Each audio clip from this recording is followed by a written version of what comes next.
Welcome back to the Grow Your Nutrition Business podcast. At Healthy Steps Nutrition, we believe something as fundamental as nutrition shouldn't be complicated, which is why we focus on a simple, habit-based approach. We know that helping your clients become the best and healthiest versions of themselves isn't just about what they eat or coming to the gym a few hours a week. We, as gym owners and coaches, have to focus on a holistic approach, looking at support systems, stress management, sleep, mindset, lifestyle, and of course, exercise and nutrition. I'm your host, Nicole Coyne, registered dietitian and founder of Healthy Steps Nutrition, CrossFit HSN, and HSN Mentoring. I'm also the author of The Basics of Nutrition Coaching, CrossFit Preferred Nutrition course. In this podcast, I'm going to teach you how to make one step at a time to becoming the best nutrition coach and building an awesome habit-based coaching program. Today's podcast guest is Lindsay McDonald. She's our chief of staff at HSN Mentoring and also our lead mentor. She's actually the first mentor I ever hired. She has so much experience with planning, launching, and growing nutrition coaching programs. Today, we are specifically talking about nutrition challenges. I think it's a great way to kickstart a nutrition program in a gym, but most gym owners make some crucial mistakes that cause their programs not to grow after the challenge is over. Today, we talk about how to position your nutrition challenge, common mistakes and pitfalls to avoid, then how to plan, launch, and execute a nutrition challenge. Most importantly, how to set your program up for success so that your support for your clients happens and continues long after the challenge is over. Please enjoy this podcast episode with Lindsay McDonald. We will get right to this episode after this message. Are you a gym owner looking to launch a nutrition challenge in the fall? Awesome. We have something super exciting to help you. On Thursday, August 11th, we will be launching a one-day challenge intensive. If you're an HSN mentoring client, you can join this one-day training for free, but this is an opportunity for gym owners and coaches to save time and not reinvent the wheel when planning a nutrition challenge. We will be giving you every single thing that you need to launch a successful nutrition challenge. Click the link in the show notes and lock in your spot for the one-day challenge intensive. This challenge intensive was approved for 7 CrossFit CUs. Hope to see you there. Lindsay, welcome back to the Grow Your Nutrition Business podcast. Thanks for having me. It's great to see you today. I'm so excited to talk to you. So you have helped a lot of gyms run challenges. I think it's such like a bright and shiny object for so many gyms. And our goal with challenges is to help gym owners avoid these common pitfalls and mistakes that gym owners make, like the challenge trap. You run challenges, people see great results, the challenge ends, the nutrition program ends with the challenge, and then people regain all the weight or go right back to their old habits right after the challenge ends. Yeah, it's so common. And I mean, it's why I found you back in 2016, right? Because that's what I was doing. And it's what a lot of gyms do. And I understand, right? But there is a better way, especially when we're trying to help our members see sustainable results for the long term, not just 1 month or 2 months of really great results and then no follow-up. So let's really nip this in the bud and set them on the right path. I love it. So today we're going to talk about, the goal of the challenge, common mistakes, and then planning, launching, executing your nutrition challenge. We're going to attempt to keep this in under 20 minutes. I don't know if we're going to be able to, but we're going to try really hard. So let's take a deep dive in. When we think like big picture, what is the goal of a nutrition challenge? So I would say the goal is really threefold, right? I mean, it's a great way to get existing members bought into your program and get them engaged, right? So that would be number one. Number two, it's a great way to build a super strong ongoing coaching program, because think of that challenge as that kickstart or that launching pad for a longer term solution. And I think my favorite, honestly, it is such a great way to get the entire staff on board with your program and really get them excited and speaking about your program in a consistent way. Yeah, I think I think a missed mark for so many Mhm. gym owners is they don't even think about, oh, all these other coaches that are in front of our members teaching classes. I mean, if they're involved with the challenge, they're naturally going to talk about it during classes and just be more confident when answering questions because they've seen it from experience. It should be an encouragement for every staff member to be a part of a nutrition challenge. Yeah, I mean, members want to do what staff are doing, what their coaches are doing, and what the owner is doing. When gyms go through the mentoring process, one of our main recommendations is to have the entire staff, coaches, owners, GMs, front end staff, be a part of that challenge, because not only will they have, let's be honest, a great time, but they're also going to be able to speak better to the program at the end of it, right? Absolutely. So many gyms will launch a challenge and then like the afterthought is, oh, how am I going to support my clients after the challenge is over? We have to go in with the end in sight. Like this challenge is a great way to kickstart a program, but the magic happens with nutrition, ongoing support after a challenge is over. Let's dive into the common mistakes that gym owners make. I want to talk this first one, pricing a challenge. I actually was just talking to in our like affiliate roundtable discussion group. We had, the CrossFit set up these roundtables, and one of the guys was like, yeah, I'm going to launch a challenge. I want to just get everyone, on the same path with nutrition in the fall. I'm like, oh, that's awesome. He's like, yeah, I'm going to make it super cheap so that everyone's involved. And I'm like, man, let's think about this. What's your goal after the challenge is over? I don't know. I'm like, okay, well, maybe we should start there. But if it's super cheap for someone to participate in a challenge, it is going to be very difficult for them to see the value in a higher price ongoing coaching program. You're setting your ongoing coaching program up for failure. No, absolutely. I mean, and it's so hard not to see that when you haven't gone through it. You want as many people to sign up as you possibly can. And so I think that natural inclination is, let's make this as super low barrier as we possibly can. But the truth is that if people are not financially committed to something, they're not going to hold themselves accountable, right? If they're paying $20, $25, that's low enough for them to just kind of ignore that and maybe not be engaged throughout the entire process. And then moving them to one-on-one coaching or ongoing coaching is going to be so difficult for them to see the value in that price point. Yeah, because they just got so much stuff for $25 or 30, Absolutely. whatever the Yeah. price was. I think the other piece is as a gym owner, you can't wear all the hats. So ideally, hopefully you've appointed someone to help support this role, even if you are involved, which is great.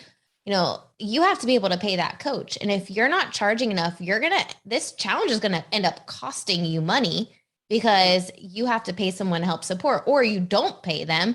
And then they're not happy because they're not being valued for their time. They're going to do a lot of work for free and they're not going to be happy in the long term. And we want everyone to be happy. Absolutely. Mm-hmm. I think this second common mistake, I've made it. I think every gym owner has made it. It's the conveyor belt. And, you do someone's biometrics, you don't have a chance to talk to them. You basically say, hey, the challenge is kicking off on Saturday, September 17th. And from 9 to 11 before the kickoff, everyone comes in and does their measurements. There's no appointment. You've got a lot of people waiting, and now they're pissed off because no one likes to wait, right? Yep. And then you have no time to really get to know anyone and talk to them about their goals, what success looks like. And the logistics of this, if you think about the conveyor belt method, especially if you have a lot of people, you have multiple people doing measurements. And then when they redo the measurements, someone else is doing the post measurements. It's not like a true fair comparison. Yeah. Yeah. My first challenge was this exactly. It was 75 people and I was solo and I had 10-minute appointments over the span of 2 days. And it was not enjoyable for me as a coach. And it was not valuable for the members because there was no one-on-one conversation happening. It was, let's get you in as fast as possible. Let's get some measurements. Here's your handbook, or here's whatever piece of resource I have. See you. Have a great time. Right? So it's really a missed opportunity to start to build that rapport and figure out what are they trying to achieve, because we know it will not be attained in 1 month or 2 months. They're going to need a long-term solution. I think that's one of the big pieces of, recommendation and, advice that we could give anyone listening to this. If you're doing a nutrition challenge, you need to talk to everyone participating in that challenge in a one-on-one setting about their goals, what they want to achieve long-term. Like if you were to invest your time, energy, and finances into your health, wellness, long-term, a year, 2 years from now, what does success look like for you? And then what do you want to accomplish in these 28 days, however long your nutrition challenge is? So we need to figure out, okay, long term and then short term, and make sure it's realistic. If they come in with like, I want to lose 20 pounds in 30 days, you need to dial it back and help them understand what's a realistic amount. So you're setting these clients up for success. Exactly. Love that goal. We're going to definitely look to lose about 4 to 6 in a 1 month period. And then that gives us another few months to work towards reaching the rest of your goal. Absolutely. Yeah. And I think another common mistake that gym owners make is they pick winners solely based on how much someone loses. Mm-hmm. And I think that's the furthest thing that you want when you are looking to run a health and wellness challenge, because your goal is to help establish a solid foundation of consistent habits. And if you're just rewarding people for what they lost, where is the reward for the consistency piece of it? Yeah, I think this is a little dangerous in my opinion, because I think it would then speak to what your program is about, right? And this is definitely not a, biometric based program. It's habit based program. And I think if people see that the value is attached to how much they can lose, I'd be worried about people not doing safe things to just be named that winner. Right. Mm-hmm. And I know people that move into ongoing coaching, it's not based on how much they lose. In all honesty, it's about engagement and how consistent they are. And that's a really great measure. And that's what I would use to pick the winner by. Which means as a gym owner, nutrition coach, you need a way to foster the engagement with your clients. If you're just using Facebook, if people don't have Facebook, then that's not the best way, right? If you're using an email chain or a Google Doc, that's going to be a lot of things to keep track of. A lot of work for you, which hopefully you've charged enough to get paid for that work, which I don't think you probably did. And then, in the Healthy Steps Nutrition app, you have this group feature where you can post videos and keep the group engaged. They can post videos, they can like things and different things. So you're fostering this group to support each other, which takes pressure off of you as a coach. Yeah, it's all in one spot. And what I love about it is that you're able to check their compliance rate on the habits. And again, going back to that, in my opinion, is the true measure of who's going to quote unquote win a challenge, is by how consistent they are. And that relates to how compliant were they with a specific habit, all which is tracked for you. So it's super convenient. I love it. The last mistake that I think gym owners make is that they make it too long. And the problem with making a challenge too long is that you lose excitement. And if you lose excitement and you have fall off, it is very tough to convert people to ongoing coaching because they've lost excitement. That is personally why I love 28-day challenges in a gym setting. People are still super excited at the end. You book the final meeting at the beginning meeting. You give them an opportunity to upgrade their membership to continue with nutrition, fitness, accountability. That being said, we've talked a lot about employee wellness or going out into other companies. And 6-week challenges for employee wellness, I think, are great. And it makes sense to me because those people are with each other for 8 hours a day. So if everyone is doing the same thing for 8 hours a day, like all talking about health and wellness, and they're going for little walks during their break or during their lunch break, they're bringing in healthy food, they're all keeping each other accountable. It's not a bunch of distractions for people. There's a high engagement rate at the end of those 6 weeks. But in a gym setting, 28 days is the ideal amount from all of the challenges that we've helped run. And I mean, to be honest, there's been thousands of challenges that we've helped deliver over the past 7 years from all the gyms running our program. Yeah. And I think people do get excited to be in a challenge, and they should be equally as excited to move into ongoing coaching. So month 1, you're part of that group-led challenge. Month 2, right into one-on-one coaching to dial in those details. 28 days is that perfect timeline. I love it. All right, let's dive into planning, launching, executing a challenge. What are some tips Mhm. that you have for gym owners and coaches who are like, okay, haven't run a challenge in a while, or, summer is wrapping up at this point, kids are going back to school. Let's start planning out a challenge. We do recommend planning it 6 weeks out so you have enough time. Right. People need to hear things a million times before they take action. Mhm. So if you're looking to have the best engagement, you need some time. But what are some things that you like to think about when it comes to planning a nutrition challenge? So when I'm planning a challenge, I really want to think what happens after that challenge wraps up. So my main focus the entire time throughout that marketing is being as transparent and clear as possible that, again, this is a stepping stone, right?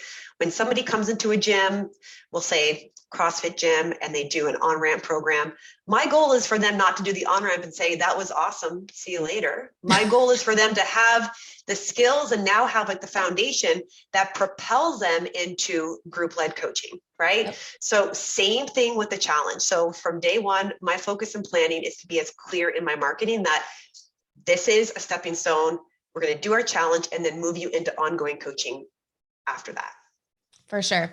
One of the things that we do during the second mentoring call as gyms are onboarding is we talk through a challenge, right? At this point, they've been through pricing and packaging. We're talking about marketing, and we have this marketing like timeline sheet where you enter in the date at the bottom and it works back up to 6 weeks and tells people exactly what they need to do. I think that's like by far one of the Game favorite changer. Yeah. resources because it keeps people honest and on track of what they need to do so that they can have a successful launch of their nutrition program. But one of the things I like to do is just talk about, all right, how much time is it going to take per person? And it's about an hour. If you take the 20-minute meeting at the beginning, 20-minute meeting at the end, the admin stuff, about an hour per person. How many people can you feasibly work with? Let's set a goal for how many people you want to sign up for this challenge. And for a lot of people going through training, the goal ends up being like right around 40. I would say the average is right around 40 to sometimes 50. If they have two nutrition coaches, then we'll bump it up a little bit more. I think that's a great way to get 40 people talking about your nutrition coaching program. Like that's pretty freaking awesome, right? Talk about, we're paying $100 or, for each person. That's great. yeah. So on average, gyms are charging between 129, 139 for a 28-day nutrition challenge. And then after we set the goal for the signups, we're talking about what is your goal for conversion, right? So if you have 40 people sign up for your nutrition challenge, I would expect at least 20 of those people to convert over to ongoing coaching after your challenge is over. Why 20? Well, 100% of those people are not going to achieve their long-term goals while during the challenge. But if you're doing it correctly, you should at least convert 50%. I think of Elena from Ireland. I think she converted like 85% of one of her first challenges to ongoing coaching. If you're super clear and you have the end in mind, you should be able to convert people over to ongoing coaching to continue to support them on their journey. Yeah, I mean, that goes back to establishing what their goals were at the very start, figuring out how far they've come in that challenge setting, and then bridging the gap with that ongoing coaching program. So I completely agree with you. When gyms are going through training, I would say they're setting their cap at about 40 up to 50. If they have two coaches with a 50% minimum rate for expectation to move into ongoing coaching, it sets them up for success. For sure. So they have that timeline they're mapping out. There's like the Canva templates for all the marketing, social media, the emails, the video scripts, all of that's in there. But the other thing that we want to look at is gaining engagement with local companies to sponsor your challenge. I think this is a really great way to have weekly prizes instead of just having a prize at the end. Having weekly prizes to give out based on participation is going to positively reinforce people to participate and do the habits. And I love going to local companies and being like, hey, you have an awesome coffee shop and I want to highlight some of the healthy options that you have. Or, hey, your running store, we want people to be active and healthy. Would you want us to highlight your business? Would you mind sponsoring our upcoming nutrition challenge? I actually did this with a local. The key here is you got to go local, right? Like the higher more chains you go, the harder it is for people to say yes, because they have like a lot of people above them that they have to get approval from. But I did this with a local running store, and he was like, yeah, you know what? In fact, we'll give a 10% coupon to every single person, and then we'll give you two $50 gift cards for giving out during the challenge. I'm like, okay, Amazing. perfect. Thank you. You know, if you can make a list of, hey, these are the people I'd like to reach out to, or talk to your staff, maybe they have, you know, some introductions that they can ask, they know people, and you don't go in just cold handed with not knowing who you're talking to. But it's a great way to increase community engagement and also have weekly prizes that aren't costing you anything. Yeah, I think it's super smart. And right now, local businesses would be so open to that additional marketing, right? One of the gyms that I talked to in the post-launch series, they partnered, or they have a staff who also works in a sandwich shop, which is located right around the corner from the gym. So to them, that was a no-brainer. They have some really great salad bowls, some really great options there. Made that connection. They sponsored a week of their challenge. And what they did, that which was super cool, is they had a flyer at their restaurant. And so they were then able to advertise to a whole different audience that they wouldn't have reached otherwise. So it was really a win-win. Yeah.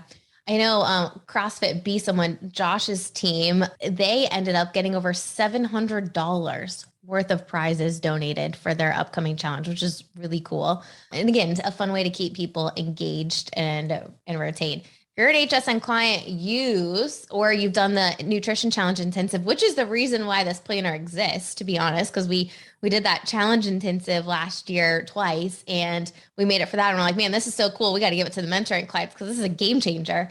Use that. It makes life so much easier. All right, let's dive into some engagement strategies. Obviously, one of them, the weekly prizes and like little mini weekly challenges.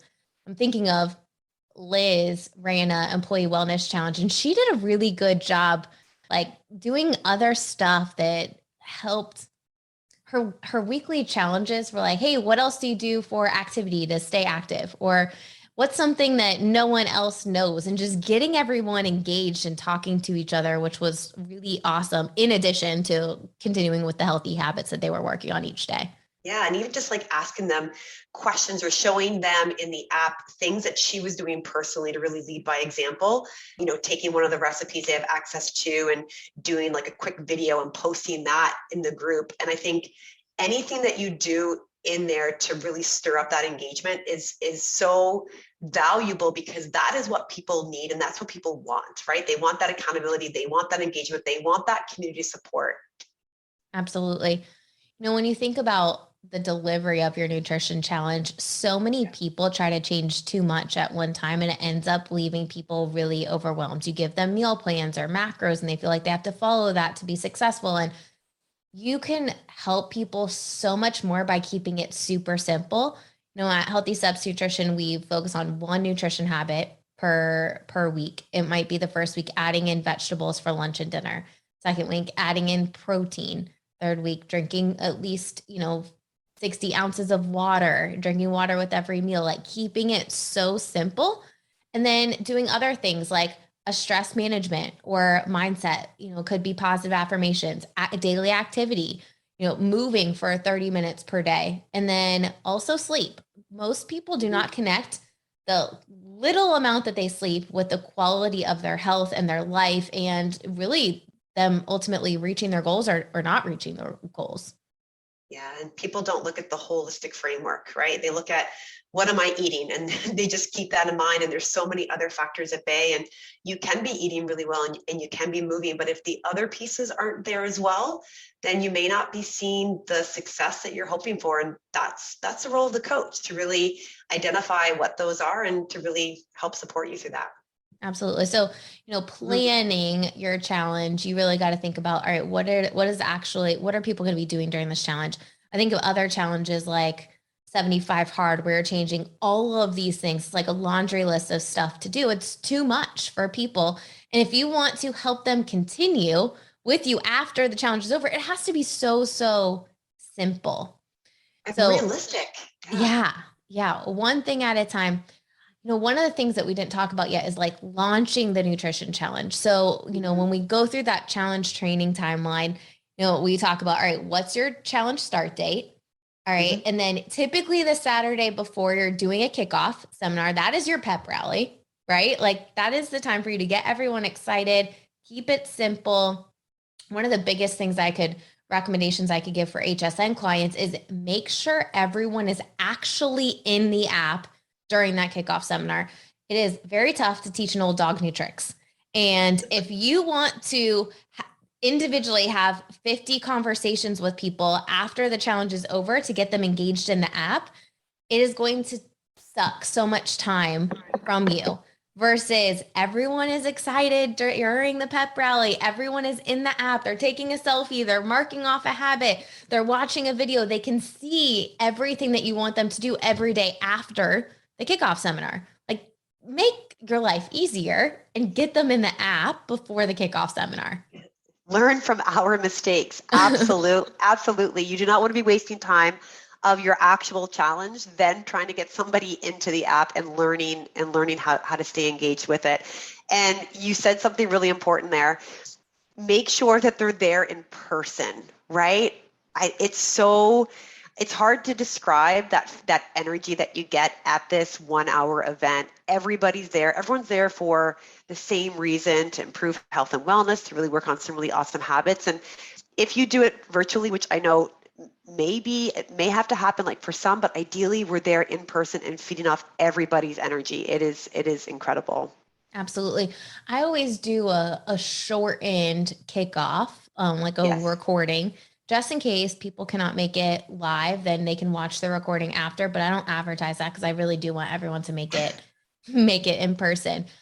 Before the kickoff, you should have had individual meetings with everyone, those 20-minute meetings to find out what their goals are, short and long-term goals, what success looks like for them, and just doing all of those measurements. The cool thing is if someone's goal is to run a marathon and then you've got another person's goal that's to run a marathon, why not try to connect them during the kickoff seminar and increase the stickiness here? Yeah.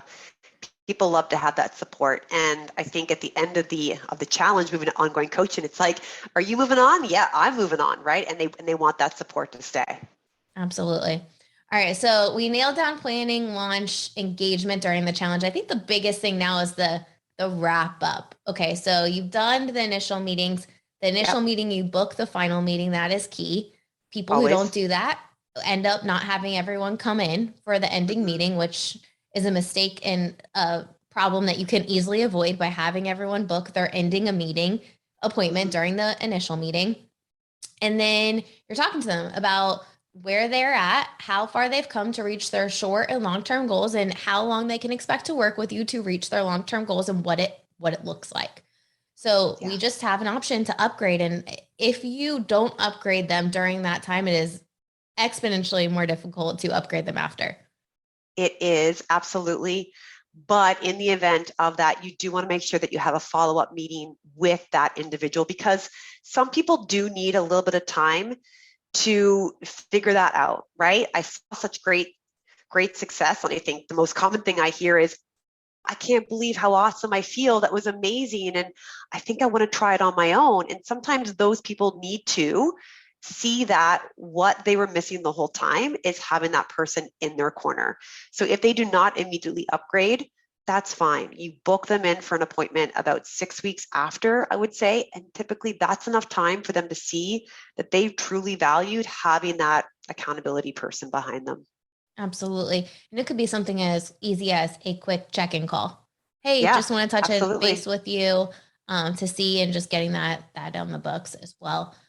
When you are converting people over to ongoing coaching, you've got the initial 3-month package price. Your challenge price is in the middle of your ongoing coaching rate. So initial 3 months are more expensive than the ongoing coaching rate. Your challenge price is in the middle. If people continue with individual coaching after a challenge, we let them continue with ongoing coaching. And the reason is you've already met them twice. They already know how to use the app. You're not spending as much time as you would for an initial 3-month commitment. And it's going to give them a benefit of committing now and moving to ongoing coaching after that initial challenge.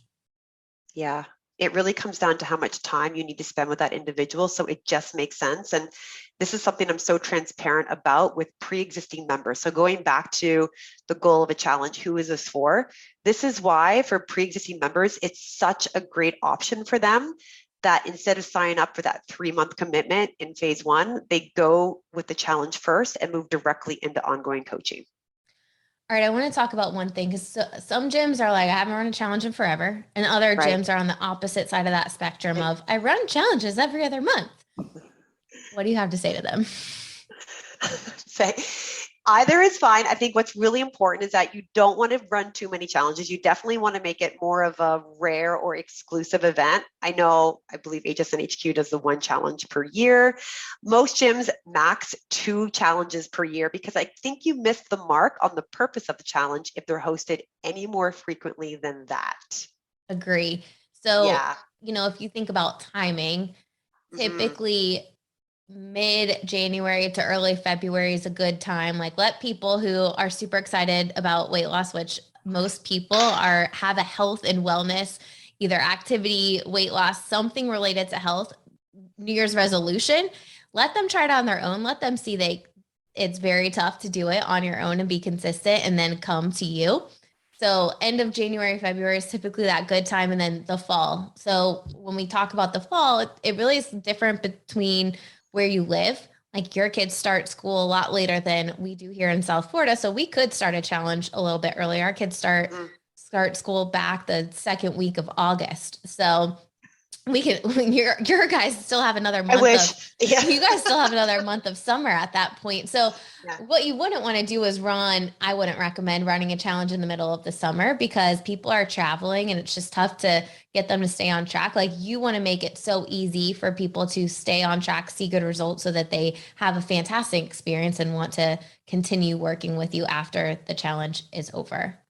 Yeah, it makes sense. I mean, here up in Canada, kids go back to school after Labor Day. So typically a challenge starting a week after that to give parents a little bit of breathing room, be able to get back to their new normal. So 2nd or 3rd week of September. This year, I'd push it back a week later because, of course, we have our HSN Live workshop. So I'll definitely be, attending that down in Nashville. So again, it's all about timing. You want to make sure that you have that full weekend that you commit to those individual meetings. At the end of the day, you just want to make sure that it's wrapped up before the end of October or November when people are traveling again for the holidays and it's just a little bit tougher. Like, people need individual support during tougher times to stay on track so that they have someone to keep them accountable. They have someone touching base with them individually each week instead of this group engagement. So having it end of October, beginning of November, so you continue to work with people through the holidays would be what makes the most amount of sense. Last year we started something, and I want to plug it for a second. Last year we started something called the HSN 1-day challenge intensive. And I think it's worth 7 CrossFit CEUs. I'm pretty sure. So it basically is 1 day where we run through every single thing and walk beside people who are joining live in a group setting, how to plan, launch, and execute a challenge. We even role play those initial meetings so that people feel really confident with the initial meetings and the ending meetings to convert over to ongoing coaching. Yeah, I mean, they got that support in that 1 day to effectively plan, market, and launch their challenge. It's so exciting. I'm actually talking to 3 gyms this week that were part of our very first 1-day intensive, and we're gearing up to plan their 2nd challenge. So they're super excited. I'm super excited. It was such a positive experience for everyone. It was so fun. We've never done any mentoring support outside of HSN mentoring. So that was the first time that we're like, all right, gyms are going to run challenges. They're going to screw it up. Let's help them not screw it up and help them see good results. And it was really fun. The other cool thing is, throughout the HSN mentoring process, that initial training, the challenge, details aren't really discussed till towards the end of training. So anyone that was going through training or anyone that had been a part of our program could join this 1-day intensive and just start from scratch, clear the air, and just have everything that they need to plan, launch, and execute a challenge all in 1 day instead of 1 hour here, 1 hour there. And then it's, 2 weeks goes by and you're still at the same spot that you were today. Yeah, have that one main focus, right? Which was super helpful. So we decided we're going to do it again. I'm super excited to do. I am too. One day we're going to do it with you being here physically so that we don't have to be doing it through Zoom, at least our side, one day. But we're going to host it on Thursday, August 11th. It's going to be a really great time for us to knock everything out and help gym owners who are looking to launch a challenge in the fall. Everything you need. We also give you the templates and the resources and tools. So you literally have to do nothing in regards to planning your challenge. So if you're looking for support with that, you're looking to save time, not reinvent the wheel when building a nutrition challenge for your members and having an option to continue with you after ongoing coaching, definitely click the link in the show notes so that you can check out the details with that. And if you're an HSN mentoring client or going through training and you're like, I want to join this one day intensive, I want to hang out with Lindsay and Nicole all day. Awesome. We'd love to hang out with you. You don't have to pay anything. You just need to register, and we would love for you to join us too. Oh my gosh, it's going to be huge. Get ready to help a lot of people. Can't wait. All right. So if you're listening to this, please save time. Don't reinvent the wheel. Avoid all of the mistakes we talked about. Go back, maybe listen to all of this again. There are so many great nuggets in this podcast episode. So many gyms will launch nutrition challenges. And again, if we go back to the beginning, like look at the big picture. What is your goal here? I think we all opened up gyms because we want to help people make health a way of life. And simply giving them a fire hose of information for 30 days is not going to help them make health a way of life. It's a great kickstart, but you have to have the end in sight and how you're going to support them long after the challenge is over. So hope this episode was super helpful for you. Lindsay, thanks for joining, talking all about challenges. Thanks for inviting me. Highlight of my day. Hope you enjoyed that episode with Lindsay McDonald. She is such a wealth of knowledge when it comes to helping gym owners and coaches plan, launch, and execute nutrition challenges and ongoing nutrition coaching programs. If you are looking to save time and not reinvent the wheel, join us for that one-day challenge intensive on August 11th, or click the link in the show notes so that you can get some more help related to nutrition challenges. Hope you enjoyed this podcast episode. Don't forget to subscribe and leave us a review so that you don't miss another episode. We'll see you back here next week.